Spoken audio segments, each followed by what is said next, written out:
नमस्कार विद्यार्थी मित्रांनो. इन कॅप राऊंड 4 ची अलॉटमेंट आज 1 सप्टेंबर रोजी आलेली आहे. कॅप राऊंड 4 ची सगळेच वाट पाहत होते.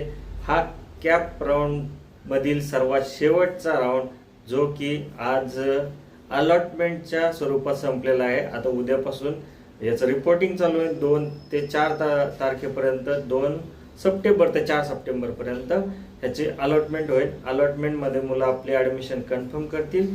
ज्यांना ॲडमिशन घ्यायचं आहे ते, ज्या मुलांना अजूनही कॉलेज मिळालेलं नाहीये, 4 राऊंड संपले पण कॉलेज मिळालेलं नाही, त्यांनी काय करायचं याचा पण विचार आज आपण आपल्या व्हिडिओमध्ये करणार आहोत. आता इंजिनिअरिंग ॲडमिशनची ही 2 महिने चाललेली प्रक्रिया, म्हणजे चालू झाली ती जुलैमध्ये, संपतली आता ते सप्टेंबरमध्ये. अशा ह्या लॉंग ॲडमिशन प्रोसेसचा परिणाम काय आहे की 1,70,000 ज्या इंजिनिअरिंगच्या जागा आहेत त्या सर्व मुलांना ॲडमिशन मिळालं आहे का, ते उरलेल्या 3 दिवसात ते ॲडमिशन घेत आहेत का, सगळ्या गोष्टीची आपण या व्हिडिओमध्ये पाहणार आहोत. नमस्कार, मी विकास तुपे आणि तुम्ही पाहताय माझं चॅनल विकास तुपे इंजिनिअरिंग गाईड. आपण पहिल्या राऊंडपासून ते 4थ्या राऊंडपर्यंत पूर्णपणे चांगले कॉलेज पाहिजे म्हणून ते कॅप राऊंड 4 पर्यंत येऊन पोहोचलेले आहेत. त्याचबरोबर काही अशी मुलं आहेत की ज्यांना आतापर्यंत कॉलेज मिळालेलं नाही, आत्ताही मिळालेलं नाही.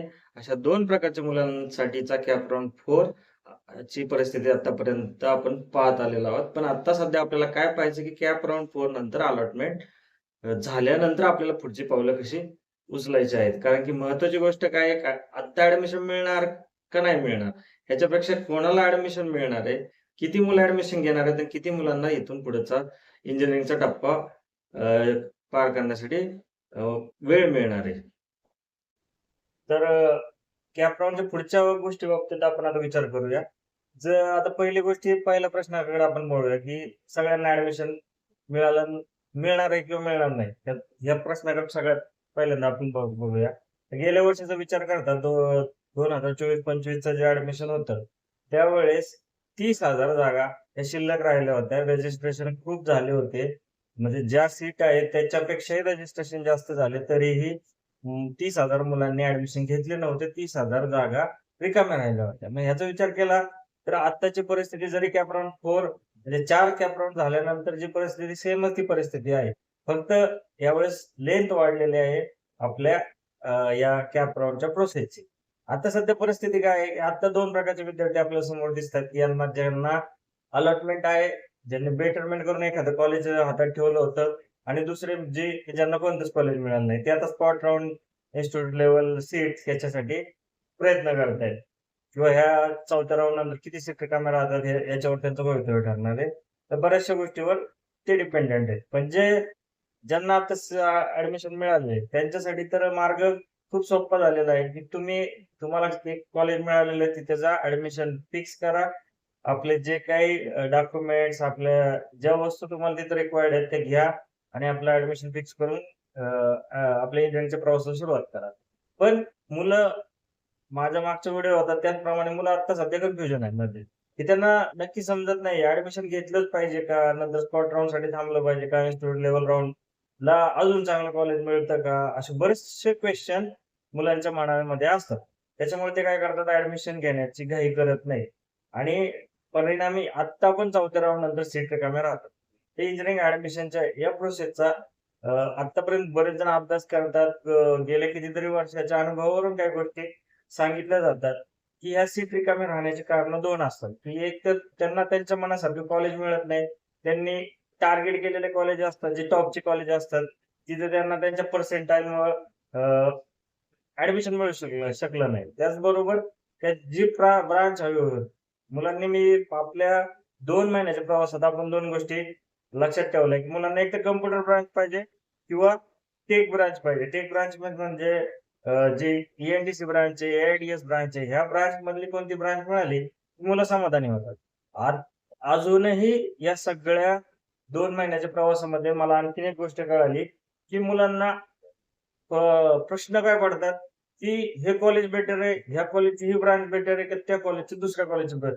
मला कमेंट सेक्शन मध्ये अशा काही कमेंट्स आल्या की मुलांचे प्रश्न होते, सर पुण्यातील हे कॉलेज आहे त्याची ENTC ब्रांच चांगली का दुसऱ्या कॉलेजचं कम्प्युटर चांगले, असे कंपॅरिझन करतानाही मुलं दिसतात. अजूनही चौथ्या राऊंड नंतर त्यांना अलॉटमेंट जाहीर झाल्यानंतर मुलांना कॉलेज मिळाले, पण त्यांना असं वाटतं की आता मला समजा सीओईपीचं मिळालेलं नाही, तर तिथे मी ट्राय करू का? किंवा पुण्यातील आता एखादं कॉलेज आहे, त्याचं मला एनटीसी मिळालेलं, पण दुसऱ्या कॉलेजला मी कम्प्युटर घेऊ का? अशा कितीतरी गोष्टीमुळे मुलं अजूनही कन्फ्युज दिसतायत. त्यांना त्यांच्या प्रश्नाचं उत्तर कॅप राउंड 4 नंतरही मिळालेलं नाहीये. अशा वेळेस त्यांनी काय करावं? अशा वेळेस माझा सल्ला हा हा असेल, की आपण जे बेसिक्स पहिल्या राउंड पासून सांगत आलेलो आहोत, तुम्ही कॉलेजवर आधी प्रेफरन्स द्या. कॉलेज चांगलं तर उद्या तिथल्या सगळ्या फॅसिलिटी चांगल्या, टीचर एक्सपिरियन्स असतात, प्लेसमेंट चांगलं असतं. तुम्ही बघताना त्याच गोष्टी बघितल्या पाहिजेत. अजूनही चौथ्या राउंड नंतर तुम्हाला तोच प्रश्न पडतो, ही ब्रँच चांगली, ह्या कॉलेजचं ते चांगलं. या सगळ्यामध्ये तुम्ही अजूनही अडकलेले दिसतात. त्यापेक्षा एक गोष्ट लक्षात घ्या, कॉलेजला प्रेफरन्स द्या. मिळालंय चांगलं कॉलेज. त्याच्यापेक्षा आता पुढे तर काही पर्याय राहिलेला नाही. कॅप राउंड 4 म्हणजे एंडच आहे. त्याच्यानंतर तुम्हाला कुठलीही संधी मिळणार नाहीये. तुम्ही गेलं तर नॉन कॅपने जाऊ शकता. आणि कॅप राउंडचे जे बेनिफिट आहेत, नॉन कॅपला लागू होतील असं अ, आता तरी म्हटलं जातंय. पण एक गोष्ट लक्षात घ्या, की त्या सगळ्या गोष्टीमध्ये पडण्यापेक्षा आता मिळालेल्या कॅप राउंडमध्ये ऍडमिशन घेतलं तर कितीतरी गोष्टी इथेच सॉल्व्ह होऊन जातात. आता हे झालं माझं मत. आता आणखीन काही गोष्टी मुलांकडूनच येतात, की काही मुलांना समजा मिळालेलं ऍडमिशन आहे. काही मुलांना अजून कॉलेजच मिळालेलं नाहीये. म्हणजे 4था राउंड संपला. त्यांनी आता परत एकदा तो प्रश्न निर्माण होतो, की मुलांना कॉलेज का मिळालेलं नाही? मुलांनी ऑप्शन फॉर्म भरताना परत चुका केल्या. इतक्या साऱ्या गोष्टी मुलं बघतायत. पर्सेंटाईलला ते अजिबातही अ, प्र म्हणजे लक्षात येत नाही. पर्सेंटाईल कमी आणि कॉलेज टाकतात वरचे. पर्सेंटाईल त्याचं मॅचच होत नाही आणि कॉलेजला त्यांना हायेस्टच कॉलेज पाहिजे, कम्प्युटर ब्रांच पाहिजे, एनटीसी ब्रांच पाहिजे. असंच पाहिजे. त्यांना ब्रांचही कमी नको, कॉलेजही कमी नको आणि आम्हाला 4ही राउंडमध्ये कॉलेज मिळालंच पाहिजे. ह्या सगळ्या गोष्टी विरोधाभास दर्शवतात. त्याच्यामुळेच ही सगळी परिस्थिती निर्माण होते आणि ऍडमिशन न मिळण्याचे कारण पण तीच आहे. विद्यार्थ्यांनी थोडंसं रिअलिस्टिक झालं पाहिजे. आता तरी आपल्याला मिळालेली सीट तरी घ्या. ज्यांना मिळालेली नाही त्यांनी स्पॉट राउंडमध्ये घ्या. पण ऍडमिशन घ्या. कारण की इंजिनिअरिंग करायचं असेल तर कुठल्या कुठल्या कॉलेजला तुम्हाला ऍडमिशन घेणं गरजेचं आहे. उगाच आपण काय ऍडमिशन प्रोसेससाठी हे सगळं करत नाही ना, की हे प्रोसेस अशी आहे, ते हा राउंड तसा आहे, कॅप राउंड 4 काय. ह्याच्यात तज्ञ थोडीच आपल्याला बनायचं. आपल्याला काय करायचं ऍडमिशन घ्यायचं कुठे ना कुठे आणि त्याच्यासाठी हे सगळ्या स्टेप्स फॉलो करायच्या. ह्या चुका होऊ नयेत म्हणून आपण ऑप्शन फॉर्म नीट भरायचं ठरवलं होतं. आपण कितीतरी गोष्टी चं गाईडन्स घेतोय. काउन्सिलरची मदत घेतोय, शिक्षकांची मदत घेतोय, तज्ञांची मदत घेतोय. पण जर तुम्ही ऍडमिशनच घेत नसाल, तर ह्या सगळ्या प्रोसेसचा काय अर्थ राहतोय? सो माझं म्हणणं काय आहे, की परत एकदा तीच परिस्थिती निर्माण झालेली, जी गेल्या वर्षी होती. गेल्या वर्षीही सीट अलॉकेट झाल्या होत्या मुलांना. पण अलॉटमेंट नंतरही मुलांनी त्या घेतल्या नव्हत्या. 30,000 जागा रिकाम्या राहिल्या होत्या. तर ह्या सगळ्या गोष्टी पाहता आणि अशी मुलं आहेत, की ज्यांना आता 4थ्या राउंड आणि हे मुलं जी उरलेली आहेत, ज्यांना अजून पण कॉलेज मिळालेलं नाही, त्यांनी दुसरीकडे कुठेतरी ऑलरेडी काही ना काही प्रयत्न केलेला असतो, की त्यांनी कुठेतरी बी-सी-ए, बी-एस-सी-एस किंवा युनिव्हर्सिटी अशा ज्या कॉलेजेस आहेत, तिथं जाऊन आपापले मार्ग आहेत ते मोकळे ठेवलेले असतात. त्याच्यामुळे त्यांनाही प्लॅन बी किंवा ऑप्शन बी त्यांनी ठेवलेला असतो. आता जी मुलं आहेत, ज्यांना प्युअरली इंजिनिअरिंग पाहिजे आणि दुसरं काहीही करायची इच्छा नाही, त्यांनी तरी कोणताही पर्याय नाही. त्यांनी आपलं ज्या पर्सेंटाईलनुसार कॅप राउंड 4 मध्ये जे मिळालंय ते घ्या. नसेल तर स्पॉट राउंड मध्ये जा.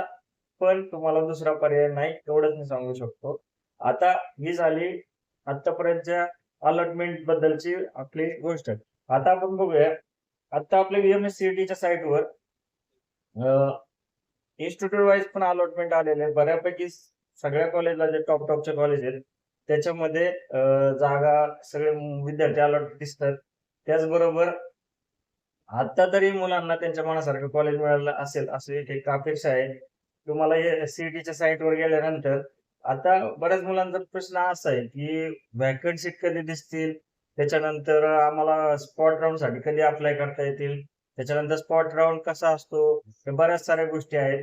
ते ज्यांना ऍडमिशन मिळालेलं नाही त्यांच्यासाठी आणि ज्यांना ऍडमिशन मिळालेलं आहे, तर कॉलेज अलॉट झाल्यानंतर काय करायचं याच्यासाठी मी फर्स्ट राउंड पासून व्हिडिओ टाकला होता. तो एक तुम्ही पहा. तुम्हाला माहिती होऊन जाईल की कसं आहे. 2-3 गोष्टी लक्षात ठेवा. तुम्हाला आता कॉलेज अलॉट झालेलं आहे, तर तुम्ही पहिली गोष्ट आपले जे डॉक्युमेंट आहेत, ते डॉक्युमेंट सगळे रेडी ठेवा. त्याचे सेट बनवा. झेरॉक्स सेट 3 ते 4 झेरॉक्स सेट घेऊन जावा. सोबत पासपोर्ट साईज फोटो असेल, आधार कार्ड असेल, जे काही डॉक्युमेंट तुम्हाला लागणार आहे ते सगळे घेऊन जावा. तिथं त्या कॉलेजची फीज तुम्हाला लागले तर त्या फीजची आधीच कॉल करून चौकशी करा की किती फीज आहे, ते किती फी भरावी लागते. काही कॉलेज म्हणतात पूर्ण फी भरा, काही कॉलेज म्हणतात तुम्हाला 2 ते 3 टप्प्यात भरा. तर ते आधीच तुम्ही कॉल करून विचारून घ्या, म्हणजे तुम्हाला तिथे गेल्यानंतर कोणती अडचण येणार नाही, ऍडमिशन होऊन जाईल. कारण की आता हे 3 दिवस आहेत, 2 सप्टेंबर, 3 सप्टेंबर आणि 4 सप्टेंबर. हे 3 दिवसातच तुम्हाला आपलं ऍडमिशन कन्फर्म करायचं आहे. त्याच्यानंतर तुमचं कॅप राऊंडचं जे सीट आहे ते राहणार नाहीये. तुमचं हे ऑटो फ्रीज झालेलं आहे. तुम्ही राऊंड म्हणजे पूर्ण प्रोसेसच्या बाहेर जाताय. तुम्हाला नॉन कॅप मध्ये जावं लागणार आहे. त्यामुळे एक गोष्ट लक्षात ठेवा, 3 दिवसात तुम्ही कुठेही असाल आता सध्या महाराष्ट्राच्या कोपऱ्यात आणि तुम्हाला कॉलेज दुसऱ्या कोपऱ्यातलं लागलं असेल, तर आपलं सीट कन्फर्म करा. कारण की तुम्ही तिथून इथपर्यंत येणं गरजेचं आहे. त्या कॉलेजला जाऊन रिपोर्टिंग करणं गरजेचं आहे. त्याच्यामुळं पहिल्या 2 दिवसात ऍडमिशन घेता येईल, याचीच तयारी ठेवा. तिसऱ्या दिवसापर्यंत न गेलेलंच बेटर. आपलं ऍडमिशन कन्फर्म झालं की तुम्हाला पूर्णपणे एक समाधान आहे की आता आपण इंजिनिअरिंगला सुरुवात करू शकतो. दुसरी गोष्ट, ज्यांच्या मनात अजूनही किंतु परंतु आहे, त्यांच्यासाठी स्पॉट राउंड आहे. त्यांच्यासाठी इन्स्टिट्यूट लेवलच्या सीट आहेत. त्यांनी त्यांच्या पद्धतीने निर्णय घेणं अजूनही त्यांच्या हातात आहे. त्यांच्याबद्दल हा सर्वस्वी निर्णय त्या विद्यार्थी आणि पालकांचा असतो. त्यांना अजूनही बेटर कॉलेजची अपेक्षा आहे आणि पर्सेंटाइल पण चांगले आहेत आणि आम्हाला अजून भेटायला पाहिजे होतं. तर तुम्ही तुमच्या पद्धतीने त्या राउंड साठी जाऊ शकता. पण ज्या विद्यार्थ्यांना पर्सेंटाइल अवरेज होते आणि कॉलेज चांगले मिळाले, 4थ्या राउंड पर्यंत एखादं चांगलं कॉलेज मिळून गेलेलं आहे, आता कोणाची वाट बघू नका. आता ऍडमिशन कन्फर्म करून घ्या. ही झाली अलॉटमेंटची ओव्हरऑल माहिती. आता ह्या सगळ्या प्रोसेस नंतर 2 गोष्टी प्रामुख्याने लक्षात घ्यायला पाहिजे, की विद्यार्थ्यांचा कल काय होता, इंजिनिअरिंगची ऍडमिशन प्रोसेस 2 महिने लांबल्यानंतरही ऍडमिशन मिळालंय की नाही मिळालं. तर ह्या गोष्टीबद्दल आपण आतापर्यंत चर्चा केली. त्याच्यामुळे ऍडमिशन प्रोसेस संपत आलेली किंवा संपलेली असं तुम्ही आता समजून झाला. कारण की आता फक्त उरलेले विद्यार्थी जे की 5% 10%च राहतील अशी माझी अपेक्षा आहे, ज्यांना स्पॉट राउंड आणि इन्स्टिट्यूट लेवलसाठी जायची इच्छा असेल. बाकी सर्व विद्यार्थ्यांनी आपले ऍडमिशन दिलेल्या वेळेत 2 ते 3-4 तारखेपर्यंत आपलं ऍडमिशन कन्फर्म करून टाका.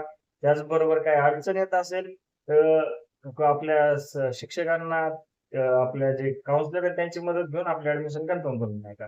बाकी कॅप राउंड 4 बाबत आता काही सांगायचं राहिलं असं मला वाटत नाही. मग कॅप राउंड 4 नंतर जरी काही तुमच्या मनात शंका असेल तर तुम्ही माझ्या व्हिडिओच्या कमेंट बॉक्समध्ये आपली ती शंका टाका. मी तुम्हाला त्याच्याबद्दल उत्तरं देतो. स्पॉट राउंड काय आहे, त्याच्या बाबतीत व्हिडिओ बनवायचा तो बनवू. पण आता एक गोष्ट लक्षात घ्या, जसे जसे राउंड पुढे जात जातील तसे तसे विद्यार्थी संख्या कमी होत जाणार. त्यामुळे आता फिल्टर होत होत कमी विद्यार्थी राहणार आहेत. त्यांच्यासाठी आपण परत नेक्स्ट व्हिडिओ बनवू. आता ज्या विद्यार्थ्यांचं कन्फर्म ऍडमिशन झालेलं आहे त्यांनी ऍडमिशन कन्फर्म करा. धन्यवाद.